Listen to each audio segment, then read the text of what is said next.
holding a speech today. So after this first day of the conference, what is your first impression? What is the first thing coming to your mind? First thing coming to my mind, well, first I have to thank the organizers because I think it's a really good experience as a conference. I like that the creative capabilities of the crowd are being engaged, but they're not being overmanaged, which is something that you find in other conferences where they feel a bit forced. I like the focus on solutions, and I think that there's a lot of sympathy going on between the various participants. It's sort of like the barriers between people presenting and the people attending are broken down. And most of the value created happens outside of conversations and things that we can do together in the future. And have you become aware of anything new within your field that is taking place in Denmark or elsewhere? I haven't. We have a really extensive wiki, but it's so extensive that I cannot right now tell you an example. But I'm looking forward to people like approaching us, and in fact, if they wish to do, and people from the conference, to put entries on the wiki to describe examples. Well, actually I have. There were those short presentations. I was in part of the treasure hunts, and there were really good projects with CSA, with agriculture, with food distribution. And have you also learned something new concerning other topics?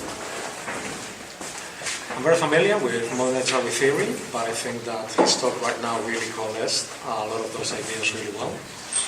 I'm looking forward to learning more. I wasn't here this morning, so I can give you like a big overview of the conference so far. I will be attending tomorrow. And what is your vision of a better world? My vision of a better world is not waiting for anyone else to create it for us, and seeing that process as the best thing that we can do with our time and capabilities.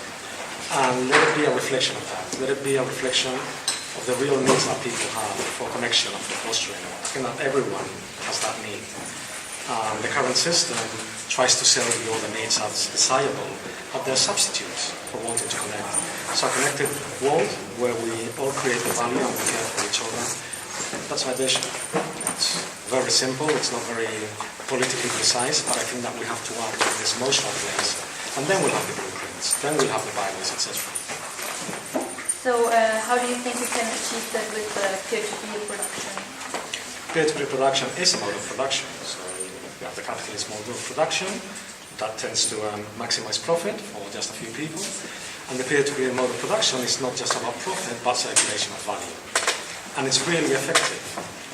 During the presentation, I gave some examples like Facebook, Airbnb, etc.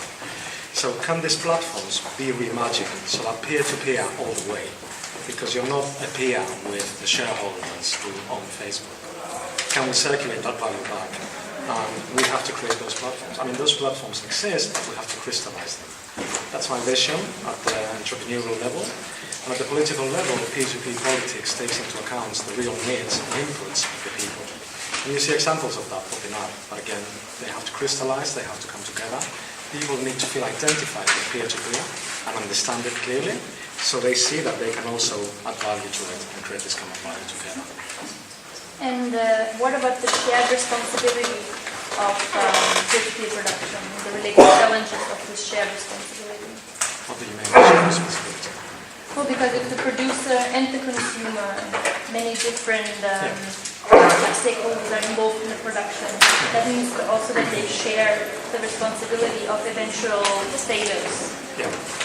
Do you see that as a challenge? I see that as a relation, I see that as a discussion. Again, many of these things are considered externalities. So you have a monetary transaction, and that is the real tragedy of the commons. We have this transaction, we don't see each other.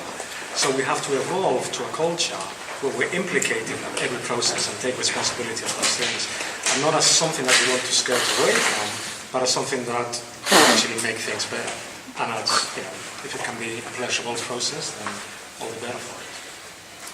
And what is the most promising thing today that leads you to believe that the transition to a more sustainable world is possible, if you think so? There's two things. There's the negative aspect. I don't think that the mainstream story is holding out so well. I think that there's a disenfranchised middle class that will find it harder and harder to keep that narrative alive. So as that narrative collapses, the positive thing is that there are a lot of initiatives. So when you collapse, you don't collapse into nothingness, you don't collapse into this bottomless hole. but you tend to approximate those initiatives. You can see that in Greece, there's this thriving, you don't see this in the news, but there's this thriving informal solidarity. I mean, it hardly has any resources and it should have more, but it works, it's over there.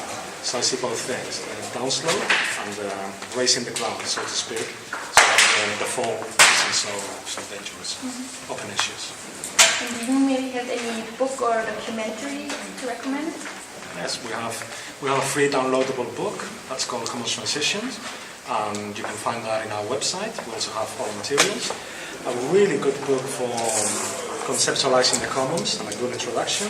It's a book called Think Like a Commoner by David Bollier. And David Bollier, along with my associate Michelle Bowens and Silke Helfrich, have two anthologies on the commons. One of them is called The Wealth of the Commons, and the other one is called Patterns of Commoning. And like I say, the commons are special in their particularity. It's special, it's good to see specific examples, and these books are filled with examples of commons that I think that after reading it will give the person this whole overview that this is really going on and happening. Do you have anything else to add about the conference? These spaces are really important, and they're really important when they challenge you and makes you break out a little bit of the mold. There's a danger in these conferences when they're self-validating. We already have common sympathies, so we come here to confirm these sympathies. But when a new idea is sparked and you can go outside and communicate that idea, and to see everyone as your equal, and as your brothers and sisters, and to give these ideas out with love instead of imposing them from intelligentsia or academia, that's a real important thing. So there's a lot of value being generated here, but how do we take it outside?